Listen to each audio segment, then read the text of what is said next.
I'm Lizzie Harrison for Card Player TV, here to let you know what's going on at the 2008 World Series of Poker. Event number 1 was the $10,000 buy-in World Championship Pot Limit Hold'em tournament.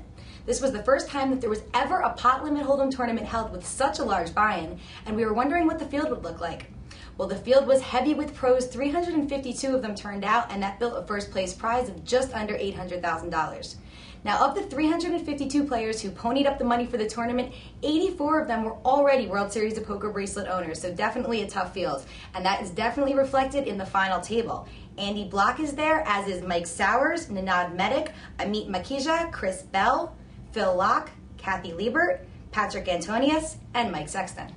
So usually I see you on the World Poker Tour, but we're here at the World Series of Poker, and event number 1, you're going into the final table, Pot Limit Hold'em. Tell me about the tournament. Well, it's been a very tough tournament. Every table's been tough since day one. I mean, it's a really good field, and certainly when you wade through that minefield of players, you're very happy when you get to the final table. So was there any really big hands for you that helped you to build up your chip stack, or was there a turning point in the tournament? Well, certainly there's always some turning points in the tournament. I got lucky, for example, when we were down to about 10 players left, and I picked up 2 aces in the blind, and Kathy Liebert had come over the top of someone and raised, and I came over the top, and she had 2 kings, and I got lucky and doubled up in that hand, and so that's just very fortunate. That's what it takes. Yeah. So wasn't any great play on my part, but just fortunate circumstance at the right time.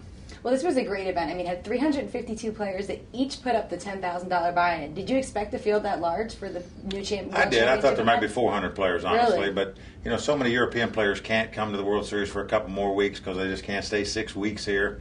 And therefore, had they had this event later in the tournament, they would have more interest because Really? the Europeans love to play pot limit poker, and there weren't really nearly as many Europeans as you would have thought would have been in this field.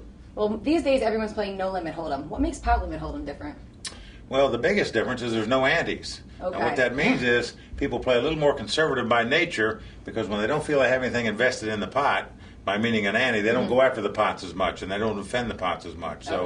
So many times you'll see a lot more fights between the blinds playing pot limit than you would in no limit. So do you restrict your starting hand requirements a little bit more also? Well, it depends.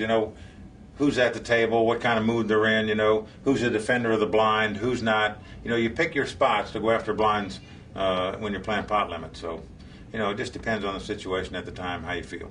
Well, you have a very tough table today. You're going into a final table with, it seems like they're all top pros. Well, they are top pros. Probably for one of the first times in poker history. Everybody, yeah. There's 4 players at that final table that have made $1 million or more in a single poker tournament. Should be fun, exciting, and great television. Is there anyone you think you should be specifically careful of? Well, I think my biggest concern, honestly, Andy Block is the chip leader. He's sitting right on my right. Patrick Antonius, the superstar player I was talking about, is sitting on his right. So they're in good position for me. My biggest problem is in my big blind, I've got a player called Ninad Medic. He's a WPT champ, and in my view, when you talk about playing no-limit hold'em and cash games and tournament poker, you can't count on one hand players in the world that are tougher than this guy. That's true. Well, do you think that watching Ninad win his World Poker Tour title gave you a little bit of insight into his game? Well, it does. I know how good this guy is. And I'm talking about really, really good. He defends the blinds. He's not afraid to make moves. The guy has phenomenal instincts. He's just a great, great poker player. So, and unfortunately, he's in my big blind in second chip position. So. Be sure to stay tuned to Card Player TV throughout the World Series of Poker so you can be the first one to see our featured videos. I'm Lizzie Harrison for Card Player TV.